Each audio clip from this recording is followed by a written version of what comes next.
30 ዲናር ካላታለለ ቀራኒዮ ላይ የድሉ ባለቤት ትሆናለህ።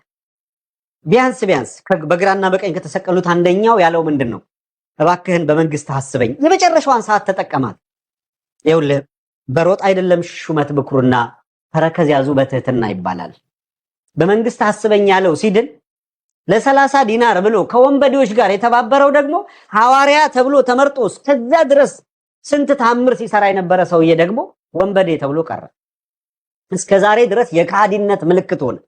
አብሮት የነበረውን ክዶ ለ30 ዲናር 30 ዲናር አሁን ሲመነዘር ስንት ነው? ከ$6000 ይሆን እንዴ? ይሁዳ $30 ቸገረኛል።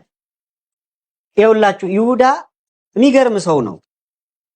ሽቶ የመግደሉን ሰው መግደላዊት ማርያም የክርስቶስን እግር ለመቀባት ሽቶ ይዛ ስትመጣ እሱ ቀራጭ ምናምን የነበረ ሁላ አይኑ ይቀላ ነበር። እንዴ ይሄ እኮ በጣም ውድ ሽቶ ነው፣ የአልባጥሮስ ሽቶ፣ ይህንን ውድ ሽቶ እንዴት እግሩ ላይ ታፈሳለች ምናምን ይላሉ።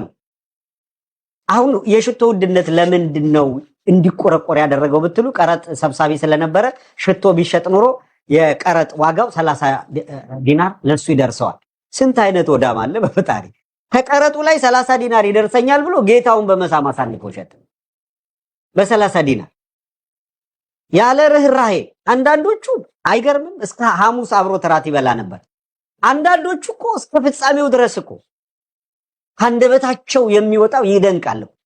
ለመሸጥ እየተስማማ እንዴት ነው ሰውን ማመስገን የሚቻለው? አንዳንዱ ይችልበታል። ተፈጥሮ እንደዛ የሆነ ማለት ነው። ግን እንደዛ ለመቻል ይሁዳን መሆን አለበት። በነገራችን ላይ ጴጥሮስን ብትሆን ተጸጽታ አልቅሰ የምትመለስ ነው። ጴጥሮስ ችኩል ነው፣ ከሐዋርያት መካከል በጣም ችኩል። ግን ችኩልነቱና ደግሞ ተሳሳች ነው። በጣም ደጋግሞ ይሳሳታል። የሚሳሳተው ምን መሰላችሁ? ከሁሉ አብልጦ ስለሚወደው ክርስቶስን አብልጦ ባፈጠረ ልክ አብልጦ በወደደው ልክ በየቀኑ በፍቅሩ ልክ ይሳሳት ነበር። ክርስቶስ ፍቅር ስለሚገባው የእያንዳንዱ የጴጥሮስን መሳሳት እየቆጠረ ይሄን ያህል ተሳስተሃል አይለውም ነበር። በተሳሳተ ቁጥር ከፍቅሩ የተነሳ እንደሚሳሳት ያውቅ ነበር። ጴጥሮስ ትወደኛለህ ብሎ ጠየቀው። ጌታ ሆይ እንድወድህ አንተ ታውቃለህ እኮ ነው ያለው። ደጋግሞ ጠየቀው። እንዴት 3 ጊዜ እንዴት ትወደኛለህ እያለ ይጠይቀኛል። ምክንያቱም ክርስቶስ በምንድነው በማይገደብ ዕውቀቱ ቀጥሎ እንደሚክድ ያውቅ ስለነበረ ነው። ተመልከቱ፣ ደጋግሞ እንደ ጴጥሮስ ብዙ ጊዜ የተሳሳተ የለም። እግዚአብሔር አምላክ ኢየሱስ ክርስቶስ የልቡን ቅንነትና እውነት ያውቅ ስለነበረ ግን ምን አለው መጨረሻ ላይ? ያን ሁላ ስህተት የሰራውን ጴጥሮስን ጠራውና ጴጥሮስ አንተ አለት ነህ አለ። ይሳሳታል፣ በልቡ ውስጥ ጽኑ ፍቅር አለ። ያውቅ ንጹህ ፍቅሩን ስላየ አንተ አለት ነህ፣ በአንተ አለትነት ቤተክርስቲያንን እንሰራታለሁ አለ። ይሄ ሁሉ የምታየው ካህን አይንተ እግዚአብሔር አይን ተብሎ መስቀል የያዘው በጴጥሮስ ጽናት ላይ ተመስርታል ሲባል ነው። ቁልፉ ለጴጥሮስ ተሰጠው። የመንግስተ ሰማያት መክፈቻን እሰጥሃለሁ አለ። ለፍቅሩ ጽናት የተሰጠው። ተሳስቷል ካልከው 1000 ጊዜ እንደ ጴጥሮስ ብዙ ጊዜ የተሳሳተ የለም። ሽምጥጥ አድርጎ ሁላ ከዷል ጴጥሮስ። አላቀውም አለ። አንተ ከሱ ጋር ነበር ከክርስቶስ ጋር ሲሉት ኧረ ፈጽሞ አላቀውም። ዶሮ ሳይጮህ 3 ጊዜ ትክደኛለህ ያለው ተፈጸመ። አላቅህም ብሎ ሲክደው ጴጥሮስ አላቅህም ብሎ የካደበትን ምክንያት ተረዳው። ፍቅር አጉድሎ አልነበረም ጴጥሮስ፣ በልቡ ፍቅር አለ። ነገር ግን እነዛ ሾተል የያዙትን ሰዎች ፈራ። አንዳንዱ እኮ ሾተል ተመዞበት እኮ አይደለም፣ አስፈራርተውት እኮ አይደለም፣ 30 ዲናር ነው ያጓጓቸው። ተንበርክከው ቢለምኑ እኮ የእውነት 30 ሚሊዮን ዲናር እኮ ባለቤት እኮ ነው፣ የፈለጉትን ይሰጣቸው ነበር፣ ያገኙ ነበር። ለ30 ዲናር እሷን ጥለው ለመታነቅ እኮ ነው። ከዛ በኋላ ያንንም ሳይበላው አዋርዶ ለመታነቅ ገመድና ምንድነው ጻፍ ይፈልግ ነበር ይሁዳ። ይሁዳነት መጨረሻው ሞት ነው። ይኸውልህ የትም አልሄድኩም ከርዕሴ። ይሁዳን ጎትቼ የማመጣው ባህር ዳር ላይ ያሉትን ባዴኖች ለማንሳት ነው። የገዛ ህዝባቸውን ክደው ሲያበቁ በገዛ ህዝባቸው ላይ እጣ የሚጣጣሉ እሞትለታለሁ ያሉትን ህዝብ የሚክዱ ሽጉጥ እንጠጣለን ብለው አረቄ እየጠጡ 4 ኪሎ የተቀመጡ የዘመን ድኩማኖች አሉ። ዳርት ነው የብሔር ፖለቲካው። ትርክቱ የአማራን ህዝብ በመጥላት ላይ የተመሰረተ ነው። ፕሮፌሰር መስፍን ማነው ፕሮፌሰር አስራት ወልደየስ እንዳሉት ለአማራ ጠላቱ ወዳም አማራው ነው፣ ቀዳሚ ጠላቱ ወዳም አማራው ነው። ምልክት ሰጪውና በመሳም አሳልፎ የሰጠው ስስመው ትይዙታላችሁ ብሎ የመጣ ወዳጅ የሆነው ይሁዳ ነው። አሁን የአማራ ህዝብ መከራውን እየበላ ያለው መንገድ በሚመራ ሚሊሻ ነው። በዚህ ሰሞን በየቀበሌው በየወረዳው ብአዴን ስብሰባ ይሰበስባል። በየስብሰባው ሁሉ የሚያወግዘው ከአማራ አብራክ የወጡና ኦህዴድ በአማራ ህዝብ ላይ የሚፈጽመውን ግፍ ለማስቆም የሚሰሩትን ነው። ተመልከት፣ ዛሬ አማራ ክልል በየቀበሌው በየወረዳው ብአዴን ሰብስቦ ሊሰራ የሚመክረውን ፕሮፓጋንዳ አድምጡ። ወለጋ ላይ የአማራ ህዝብ ሲያልቅ ይሄን ስብሰባ አልጠሩም። አርሲ ላይ የአማራ ህዝብ ሲያልቅ ይሄንን ስብሰባ አልጠሩም። አሁን እዚሁ አማራ ክልል ላይ እንደው ጎበዝ 1 ሚሊዮን አማራ ከኦሮሚያ ተፈናቅሎ በአንድ ዓመት ጊዜ ውስጥ 1 ሚሊዮን አማራ ሲፈናቀል ተፈናቅለናል መፍትሄው ምንድነው ብለው ስብሰባ አልጠሩም። ስልጣናቸውን የሚነቅንቅ ገንዘብ ከፋዮቻቸውን የሚያስቆጣ ነገር ሲመጣ ግን በየወረዳው ተቀምጠዋል ለስብሰባ ፕሮፓጋንዳ ለመስራት። ከሃዲና መንገድ መሪ መግዛት ትላንትም ነበረ ዛሬም ነበረ። አንዳንዶቹ ታሪካቸውን ወደ ኋላ ተመልሳችሁ ስታዩ ዛሬ ጠላትን መንገድ መርተው ህዝባቸውን ለማስፈጀት የሚንቀሳቀሱ አካላት በተለይ ወጣ ያሉት በአመራርነት ያሉት ወረድ ብለው ብዙዎቹ ሲታዩ አባቶቻቸው አያቶቻቸው ለጣሊያን እንቁላል ይቀቅሉ ነበር። በላይ ዘለቀ አርበኛ ሆኖ ይታገላል አይደል? በላይ ዘለቀ አርበኛ በሆነበት ምድር ላይ ጣሊያንን የገዛ ልጁን ብትፈልጉ ቀቅላችሁ ብሏት እያለ ጀግንነት የፈጸመበት ምድር ላይ ሌላኛው ደግሞ በጎን ለጣሊያን እንቁላል ሊቀቅል ይሄዳል። የጣሊያን እንቁላል መቀቀል የተረፈ ፓስታ ለመብላት ጣሊያን እግር ስር ሄዶ የተደፋና ልጁን መስዋዕት አድርጎ በላይ የወንዶች ቁና እንኳን ለነጭ ገመድ ለሺ ጠመንጃ ማልደነግጥ እያለ ይምል የነበረ ጀግና ሁለቱም አንድ ምድር አፈራቸው ነው የምትል። አንዱ ወደ ግራ ሌላው ወደ ቀኝ ይሄዳል። አንዱ ወደ ድል ሌላኛው ወደ ውድቀት ይሄዳል። አንዱ ወደ ሲኦል ሌላኛው ወደ ገነት ይሄዳል። ተፈጥሮ እንደዛ ናት። ከሃዲ እንዳለ ሁሉ ደግሞ ይሄ የሚታመን አለ። ፈሪ እንዳለ ጀግና አለ። ሞት እንዳለ ህያው የሆነ ህይወት አለ። በእንደዚህ አይነት መስክ ውስጥ ነው ዓለም ይሄንን መንታ መንገድ ይዛ ነው የምትኖረው። ብአዴን የሚባል የሙት ስብስብ ዛሬም የአማራን ህዝብ እያስፈጃለ። ለሱ እንዳይገርምህ የብአዴን ውላጆች በሰለጠነ ሀገር ውስጥ ተቀምጠው በሰለጠነ ሀገር ዴሞክራሲ ምን ማለት እንደሆነ ሰርቶ መኖር ምን ማለት እንደሆነ በሚታይበት አገር ሆነው እንዲህ ላለ ነውር ለሚሰሩ አካሎች ቅጥረኛ ሆነው የሚሰሩ አሉ።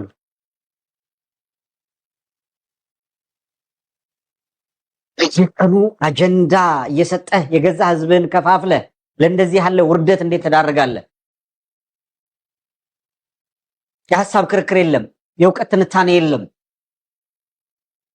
ብድግ አድርጎ ሲያበቃ በየቀኑ አሉባልታ ነስቶ ርዕስ አጭሆ ፎቶግራፍ ለጥፎ ከሌን ተሳድቦ አልሆንለት ያለውን መግነን አልሆንለት ያለውን መታወቅ ትልልቅ ሰው ሰድቦ ለመታወቅ የሚታወቅ ስም ጠርቶ የበለጠ ለመታወቅ የሚሰራ ቅርብ አዳሪ በጣም በርካታ ነው። ትግሉ ኩልል እያለ እየጠራ እንዲሄድ እንደዚህ ያለው አደፍራሽ መልክ እያዘ እየነጻ መሄድ አለበት። በእያንዳንዱ ሂደት ውስጥ ዋጋ የሚያስከፍል ነገር አለ ማለት ማማበት እኔ በኔ እንደ በግሌ ልክ አይደለም ብዬ ማምንበትን ፊት ለፊት ልክ አይደለም ነው የምለው። በአንድ በኩል በተራዘመ ትግል ሁኔታዎቹን ለመለካት መሞከር እምብዛም ጠቃሚ አይደለም። ይኸውልህ የኦህዴድ ካምፕ የተራዘመ ትግል ለማድረግ ይፈልጋል። ለምንድን ነው እንደዛ ፕላን የሚያደርገው? በሁለት ምክንያት። አንድ በአጭር ጊዜ ውስጥ ላሸንፍ ብሎ ቢልም ማሸነፍ እንደማይችል ያውቀዋል።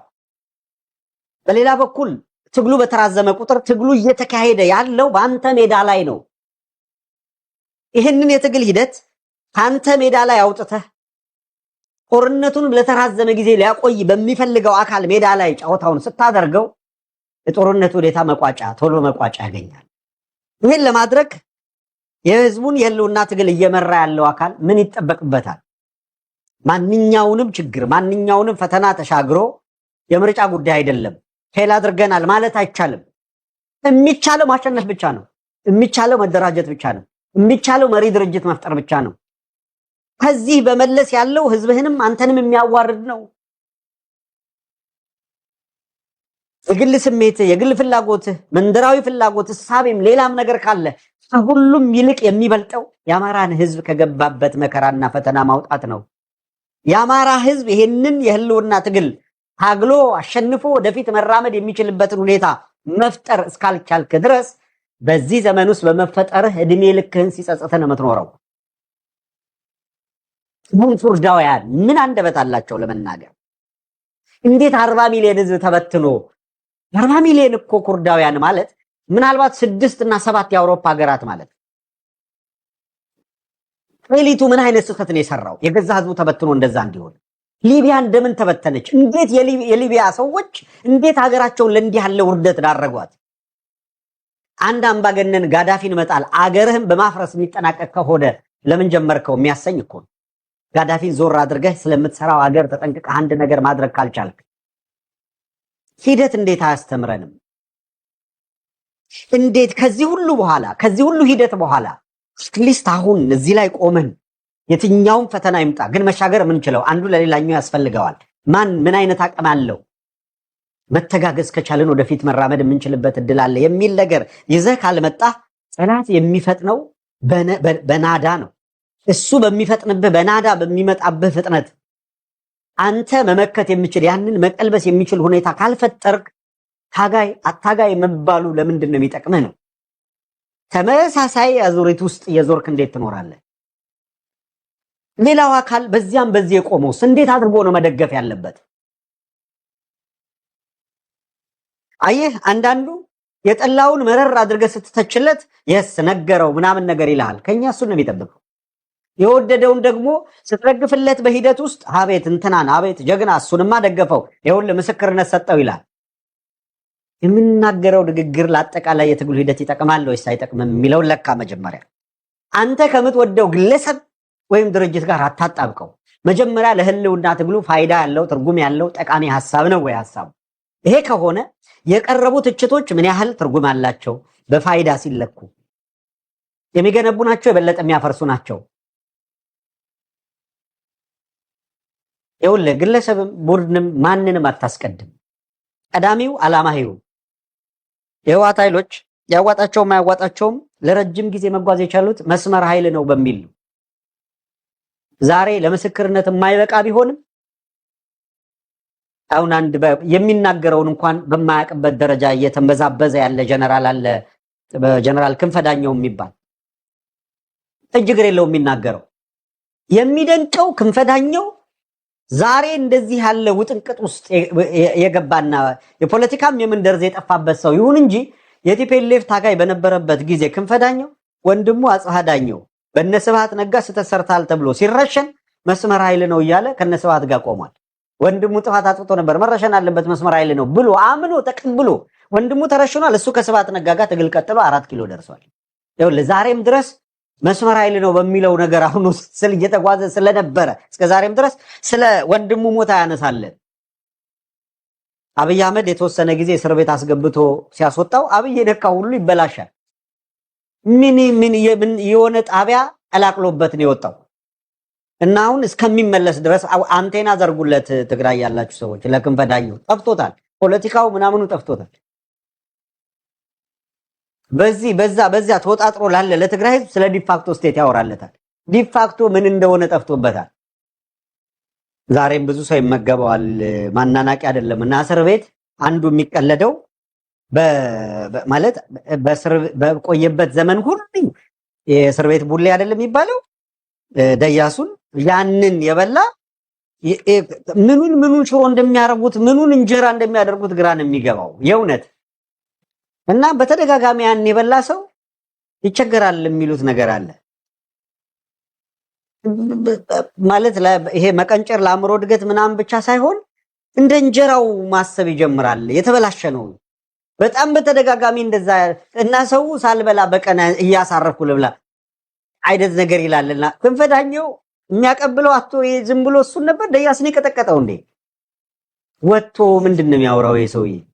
ምርጫ የሌላቸው ሰዎች እንኳን ተቸግረው በጣም እጅግ የሚያሳፍሩ ሰዎች አሉ። አንዳንድ የሚናገሩት በጣም ባሮ የጠፋ ነገር ወይ ለራሳቸውም እንደው ዕውቀታቸውን የሚያሳይ አይደለም፣ ለህዝባቸውም ደግሞ ረመድ የሚያመጣ ነገር አይደለም የሚናገሩት። ማነው እፎይታ የሚፈጥር ነገር አይደለም። ኤኒዌይ የደያሱን ነገር ወዶ አይደለም እስረኛው ያንንም ይበላው፣ ግን ምን እንደሆነ ፈጣሪ ይወቀው። የለም ማለት እንደዛ አይነት ምግብ እንደዛ አይነት እንጀራ ታይቶም ተሰምቶም አይታወቅም ማለት ሂዳቸው ሞክሩት አልል ነገር በጣም ግፍ ነው የሚሆነው። እሱን ሞክሮ ምናምን ማለት ሰው ለዓላማ እስከ ድረስ ሰው ይሄዳል የሚለውን በልኬት ካያችሁት በዚህ የአንድነት እንቅስቃሴ ውስጥ ስለ ዓላማችሁ ስለምትቆሙበት ነገር ማሰብ በየቀኑ ያንን ማሰላሰል ይገባል። እንደ ትውልድ ነው የምትሸነፉት። የምር የፈለገ በቃ አደ ጀነሬሽን በዚህ ትውልድ ውስጥ የነበረ ግን እንደዚህ አይነት ተሸናፊ ምክንያቱ ምንድነው? ለመሸነፍ ሲባልስ እርስ በርስ ማን የትኛውን ኃላፊነት ማን የትጋ ይቆማል በሚል አለመግባባት አንድ ወንበዴ ስርዓትን እና የዘር ማጥፋት ወንጀል እየፈጸመ ያለ አካላትን ለማሸነፍ የሚያስችል ትብብር እኔ ለቅደም በሚል ግብግቡ ሳይሳካ ቀረ የሚል መጽሐፍ በታሪካችሁ ውስጥ ተጽፎ ስማችሁ ተጠቅሶ ማየት ከዚህ በላይ የሚያሳፍር ነገር የለም ነው። የታየ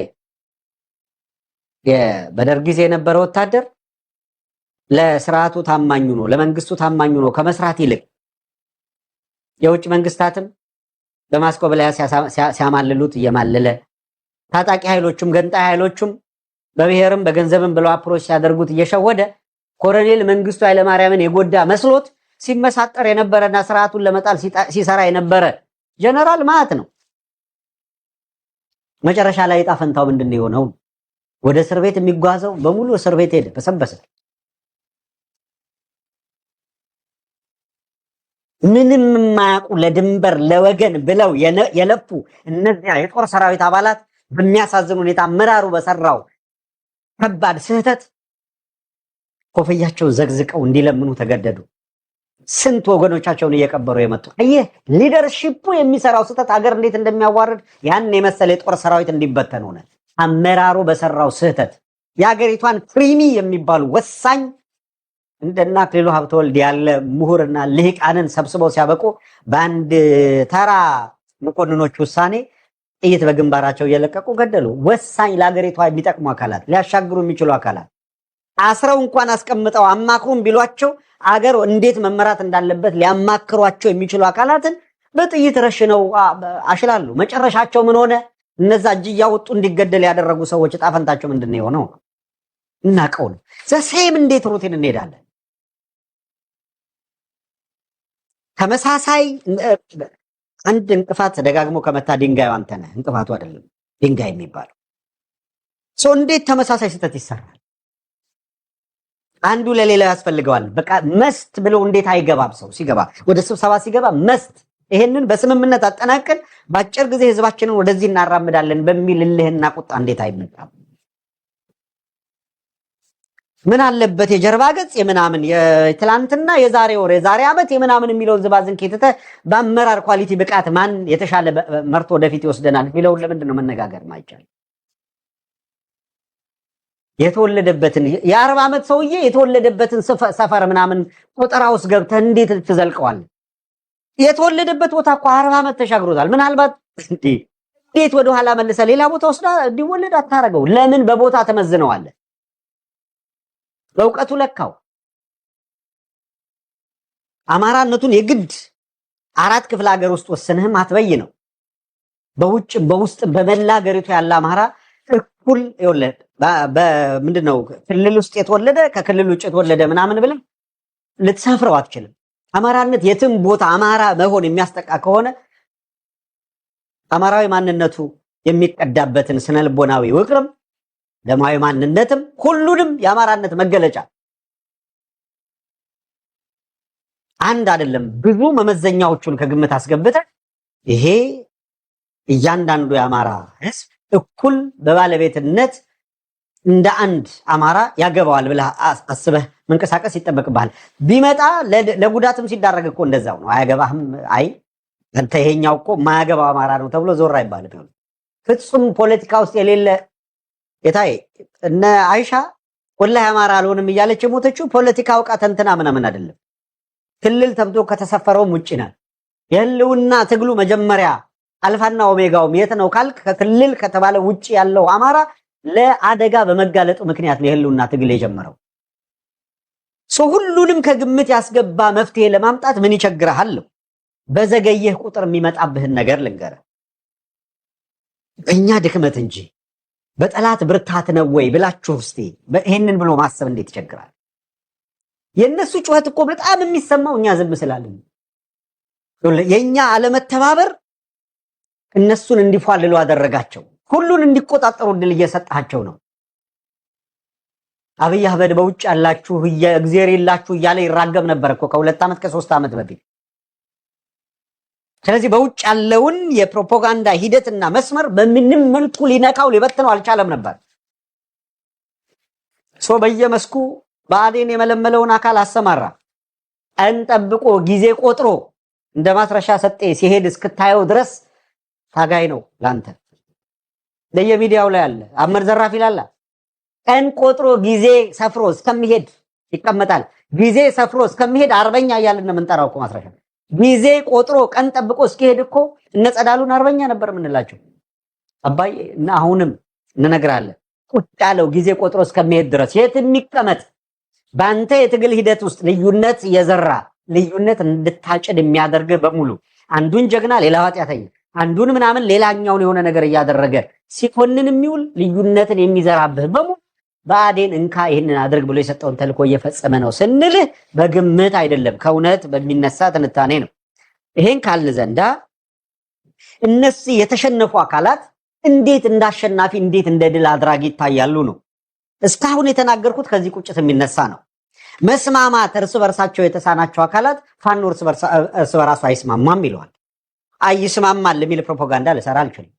መስማማትህን የሚያሳይ ነገር ቋጭተ ይዘህና የሚል ምክር ከመስጠት ባሻገር እርግጥ ነው ፋኖ አይስማማም የሚልህ የአብይ አህመድ ካድሬ በሙሉ አንተ ተስማምተህ ታውቃለህ ወይ ብትለው እኮ ተስማምቶ ያውቅም። አብይ አህመድ ራሱ ሲባንን አይደል እንደሚያደርግ ሰብስቦ ልትገሉኝ ትፈልጋላችሁ አውቃለሁ አላላቸው እንዴ? ወታደሩን ሰብስቦ መፈንቅለ መንግስት ማድረግ እዚህ ሀገር ውስጥ እንዳትሞክሩት በቀን ይሄን ያህል ሰው ያልቃል የሚለው ተማምኖ ነው እንዴ?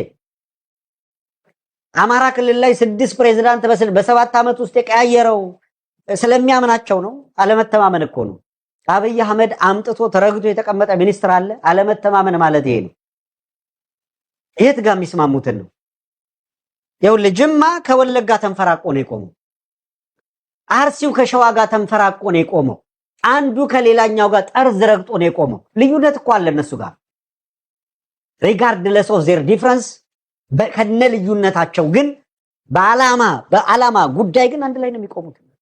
የዓላማ ጉዳይ ሲሆን አንድ ላይ ናቸው። የጋራ በሚያደርጋቸው ዓላማ ላይ ልዩነት የለም። አንተ የጋራ በሚያደርግህ ዓላማ ላይ እንዴት በጋራ አትቆምም ነው? ልዩነት እንኳን ቢኖር እንዴት አሳልፈህ አንዱን ለሌላኛው ትሰጣለህ?